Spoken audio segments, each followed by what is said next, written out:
రైతుల పక్షపాతిగా ఉంటూ అనేక సంస్కరణలు తీసుకొచ్చిన ప్రభుత్వం జగన్మోహన్ రెడ్డి గారి ప్రభుత్వం. మరి ప్రతి 2000 జనాభా ఉండే ప్రతి గ్రామంలో కూడా రైతు భరోసా కేంద్రాలు ఏర్పాటు చేసి మరి రైతులకు చేయి పట్టుకుని నడిపించిన ప్రభుత్వం జగన్మోహన్ రెడ్డి గారి ప్రభుత్వం. మరి విత్తనం వేసేనప్పటి నుంచి పంట చేతికి వచ్చిన తర్వాత ఆ పంటకు గిట్టుబాటు ధర వచ్చేంత వరకు కూడా మరి ఆ రైతు భరోసా కేంద్రాలు పనిచేసిన పరిస్థితి. మరి ఈరోజు చూస్తే మరి ఆ రైతు భరోసా కేంద్రాల్లో నిర్వీర్యమైన పరిస్థితి మనం చూస్తున్నాం. ఇప్పుడే పెద్దలు చెప్పినట్టుగా ఈ ప్రభుత్వం వచ్చి ఈ 6 నెలల్లో ఏ ఒక్క కార్యక్రమం కూడా రైతులకు చేసిన పరిస్థితి లేదు. రైతులకే కాదు, ఎవరికి ప్రజలకు కూడా ఇచ్చిన హామీలన్నీ కూడా మరి నీరు గారుస్తున్న పరిస్థితి మనం అందరం గమనిస్తున్నాం. ఎందుకంటే గతంలో నుంచి కూడా ఎప్పటి నుంచి కూడా చంద్రబాబు నాయుడుకి రైతులంతే పడదు. ఎందుకంటే ఆయన మనసులో మాట చెప్పాడు, వ్యవసాయం దండగా అని చెప్పాడు. మరి అదే తరహాలో రైతులకు ఎంత చేసినా కూడా ఏం ఉపయోగం ఉండదని చెప్పిన మాట చంద్రబాబు నాయుడు గారిది. మరి అదే ఆనాడు ఆ మహానేత దివంగత ముఖ్యమంత్రి డాక్టర్ వైఎస్ రాజశేఖర రెడ్డి గారు ముఖ్యమంత్రి అయిన తర్వాత రైతుల బాంధవుడుగా మరి ఆనాడు ఉచిత కరెంట్ ఇచ్చి మరి రైతుల అనేక విషయాల్లో ఆదుకున్న వ్యక్తి ఆనాడు మహానేత దివంగత ముఖ్యమంత్రి డాక్టర్ వైఎస్ రాజశేఖర రెడ్డి గారు. తండ్రి అడుగుజాడల్లోనే మరి జగన్మోహన్ రెడ్డి గారు కూడా నడుస్తూ మరి రైతుల్ని ఆదుకున్న పరిస్థితి మనం అందరం చూసాం గత 5 ఏళ్ల కాలంలో. మరి ఈరోజు అవన్నీ కూడా ఎక్కడ కూడా ఇప్పుడు ఈరోజు రైతులందరూ కూడా ఇప్పుడే చెప్పినట్టుగా మనం ఖరీఫ్లో కూడా రైతులు నష్టపోయారు. మరి ఈరోజు రబీ కూడా పూర్తిగా వర్షాలతో మరి ఈరోజు రైతులందరూ కూడా ఇబ్బంది పడుతున్నారు. మరి ఎక్కడ కూడా ఈ ప్రభుత్వం అనేది ఎక్కడ ఆదుకున్న పరిస్థితి లేదు. మరి ఈ పరిస్థితుల్లో ఖచ్చితంగా ఈ ప్రభుత్వాన్ని మేలుకొల్పాల్సిన అవసరం ఎంతైనా ఉంది. గతంలో కూడా వైఎస్ఆర్ కాంగ్రెస్ పార్టీ రైతుల పక్షాన ఉండింది, మరి ఈనాడు కూడా ఉంటుంది, రాబో రోజుల్లో కూడా రైతుల పక్షపాతిగా ఉంటూ ఖచ్చితంగా ఈ ప్రభుత్వం యొక్క మెడలు వంచి మరి ఖచ్చితంగా రైతులకు మేలు జరిగే విధంగా మరి ఉద్యమాలు చేస్తాం రైతుల పక్షాన. మరి ఈ సందర్భంగా జిల్లా వ్యాప్తంగా రైతులందరూ కూడా 13వ తేదీ ఉదయం 10 గంటలకల్లా మరి వైఎస్ఆర్ కాంగ్రెస్ పార్టీ జిల్లా కార్యాలయానికి కడపకు రావాల్సిందిగా ప్రతి ఒక్కరిని కూడా కోరుకుంటున్నాం. వైఎస్ఆర్ కాంగ్రెస్ పార్టీ నాయకులు, కార్యకర్తలు, మాజీ శాసనసభ్యులు మరియు శాసన మండలి సభ్యులు అందరూ కూడా వైఎస్ఆర్ కాంగ్రెస్ పార్టీకి సంబంధించిన నాయకులందరూ కూడా రైతులతో అండగా ఆ ర్యాలీలో పాల్గొంటాం. మరి కలెక్టర్ దృష్టికి తీసుకెళ్ళి మరి కలెక్టర్ ద్వారా ఈ ప్రభుత్వం దృష్టికి తీసుకెళ్లేదానికి మరి మేము ప్రయత్నం చేస్తామని చెప్పి కూడా ఈ సందర్భంగా తెలియజేసుకుంటాం. ఈరోజు అధికారంలోకి వచ్చారు, 6 నెలలు అవుతుంది, మళ్ళీ కంప్యూటర్ అంటున్నాడు, టెక్నాలజీ యుగం అంటున్నాడు.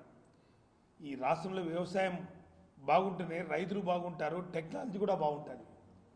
అది మర్చి కేవలం టెక్నాలజీ యుగంతో ఒక ప్రాంతాన్ని డెవలప్ చేయాలని ఆలోచన చేసే వ్యక్తి చంద్రబాబు నాయుడు. నిజంగా 6 నెలలు అవుతుంది ప్రభుత్వంలో, ఇప్పుడు కూడా అన్నదాతల్ని ఆదుకున్న వ్యక్తి కాదు.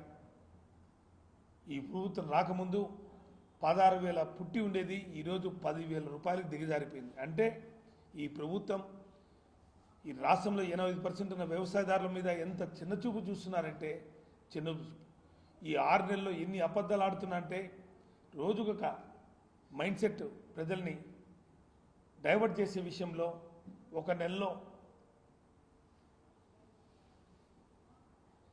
నెలలో ఒక్కొక్క టాపిక్ డైవర్ట్ చేస్తూ మనుషుల్ని డైవర్ట్ చేసే కార్యక్రమం చేస్తున్నాడు. ఒక దాని విషయంలో అయితే జగన్మోహన్ రెడ్డి గారి స్కాముల గురించి ఎత్తాడు, ఒక తూరి చెస్ విషయంలో ఎత్తాడు, స్టేజ్ విషయంలో, అన్ని విషయాల్లో, ఒకరోజు అమరావతి విషయంలో అన్యాయం చేసిన విషయాలు ఎత్తాడు. ఏ ఒక్కటి కూడా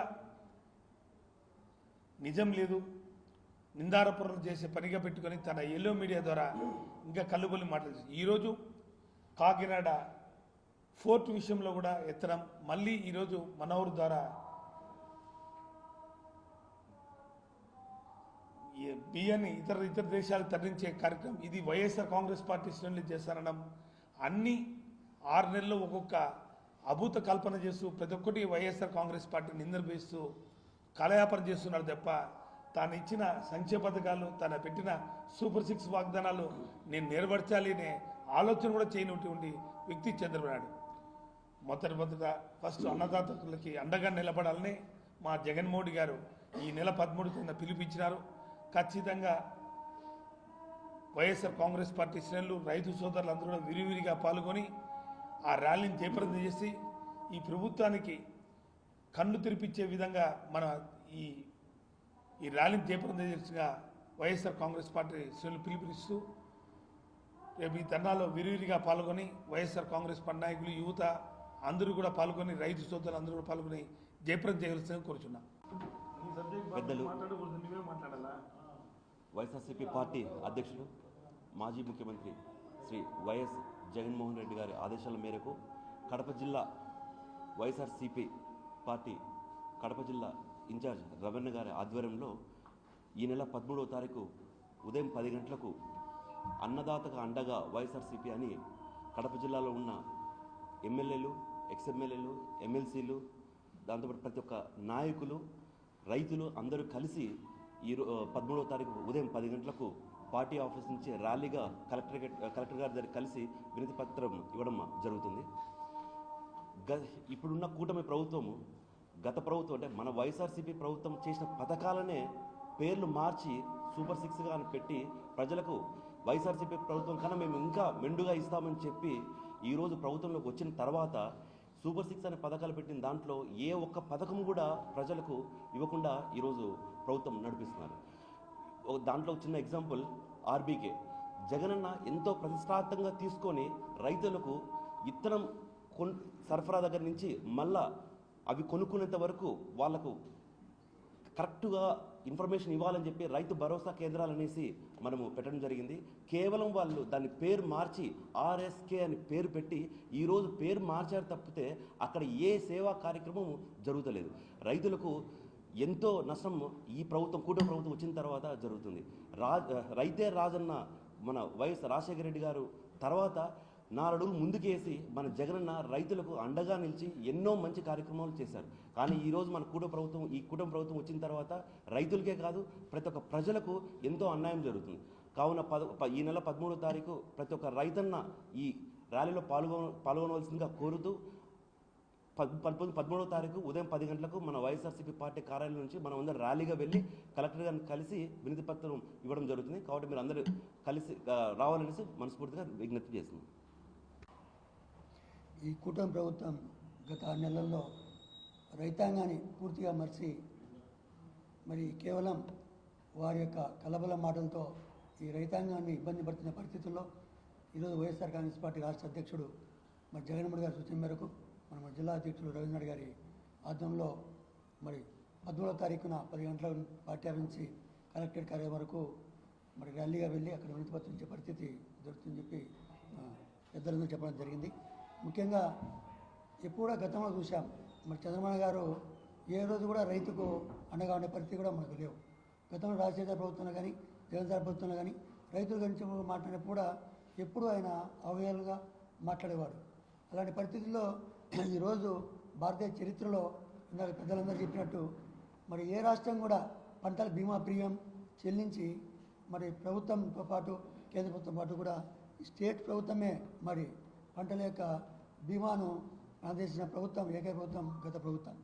మరి ఈరోజు ఆయన కొత్తగా ప్రీమియం పెట్టి ఎక్కడ చూసినా రైతులందరూ కూడా మీ సేవా సెంటర్లు అమ్మడి, సచివాలయం అమ్మడి, ఎంఆర్ ఆఫీసుల చుట్టూ, తర్వాత రైతు భరోసా ఆర్బీకే మళ్ళా చివరికేమో లాస్ట్కు జగన్మోహన్ గారు పెట్టినప్పుడు ఆర్బీకే అసిస్టెంట్ దగ్గరికి పోయి అక్కడ ఇన్సల్ ఇచ్చుకొని ఈరోజు సొంతం మరి ప్రీమియం కట్టిన పరిస్థితి చూస్తున్నాం. మరి దాదాపుగా రైతులు గతంలో ఎవరైతే మరి ఈ క్రాప్ జరిగితే ఆటోమేటిక్గా ఏ పంట ఉంటే అదే ప్రభుత్వం గతంలో చెల్లించే పరిస్థితి మనం చూసాం. మరి పంటల మరి గత ఏడాది సంబంధించి ఖరీఫ్ సంబంధించి కూడా మరి ప్రభుత్వం ప్రీమియం చెల్లించే పరిస్థితి చూసాం గత ప్రభుత్వం. దానికి సంబంధించి పంటల బీమా కూడా దాదాపు 383 కోట్ల రూపాయలు నిన్న మరి జూన్లో మేలు చేయాల్సిన పరిస్థితి ఉంది. అది కూడా ఖరీఫ్ పోయి రబీ కూడా మరి సగం అయిపోయినా తొలగించే పరిస్థితి కదా లేదు. మరి వరి సంబంధించి కూడా ఇందాక పెద్దలంగా మాట్లాడుతూ స్పష్టంగా చెప్పడం జరిగింది. మరి జగన్మోహన్ గారు ముఖ్యమంత్రి అయినప్పటి నుంచి కూడా మొదటి నుంచి వర్షాలు బాగా పడుతూ పంటల యొక్క దళారీ వ్యవస్థ లేకుండా ప్రభుత్వం అయితే పొద్దు మేము ముందుకు వచ్చి మేము కొనుగోలు చేస్తాం, సీజన్ క్రాప్ కటింగ్ అయినా నెల ముందు చెప్పడంతో మరి దళారుల వ్యవస్థ కూడా తగ్గి ముందుకు వచ్చి గతంలో మార్కెట్లు పెంచే పరిస్థితి చూసాం. ఇందాక మరి సురేష్ కూడా చెప్తా పరిస్థితి చూసాం.